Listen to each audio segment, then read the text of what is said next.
বিসমিল্লাহির রহমানির রহিম। শুভ শুভ শুভ দিন, 5ই আগস্ট শুভ দিন। আজ বাংলাদেশের মানুষ বিশ্ব বেহায়া, নির্লজ্জ, নিকৃষ্ট, জঘন্য শাসক লেডি হিটলার হাসিনার কবল থেকে মুক্তি পেয়েছে। আমাদের তরুণ ছেলেরা গর্জে উঠেছে। তারা খুনি হাসিনার দীর্ঘদিনের পুঞ্জীভূত যে অহংকার, যে দম্ভ ছিল ফেরাউন নমরুদের মতো, তারা মসনদ ভেঙে চুরমাচুর করে দিয়েছে। তারা গণভবনে ঢুকে হাসিনাকে পালিয়ে যেতে বাধ্য করেছে।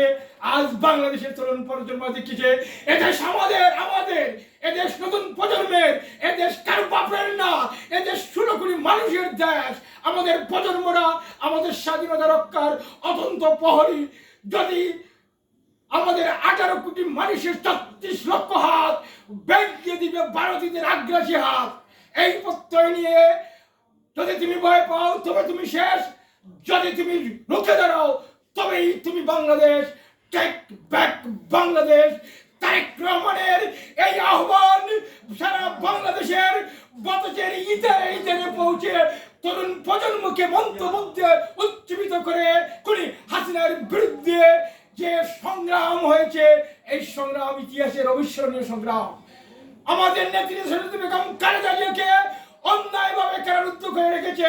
আমার নেত্রী এদেশের মাটি ছাড়েননি, এদেশের মাটিতে তিনি আছেন, কিন্তু সে চুরের মতো পালিয়েছে। যেমনি তার বাবা শেখ মুজিব 1971 সনে বাংলাদেশের মানুষকে বুলেট রাইফেল পাকিস্তানের গুলির মুখে রেখে সে পাকিস্তান পালিয়েছিল, তার মেয়ে আজ বাংলাদেশ থেকে পালিয়ে যেতে বাধ্য হয়েছে। ইতিহাস এটাই সাক্ষী। আমাদের তরুণ প্রজন্মরা আগামী দিনের সুন্দর বাংলাদেশ গড়ে তুলবে। সাবাস বাংলাদেশ, সাবাস। অবাক বিশ্বে পৃথিবী থাকতে রয় ব্যঙ্গে চিরে সবকিছুর মার, তবু মাথা দেওয়াবার নয়। আমাদের প্রজন্মরা, আমাদের বেশ সন্তান, তাদেরকে জানাই শ্রোত। ধন্যবাদ সবাইকে।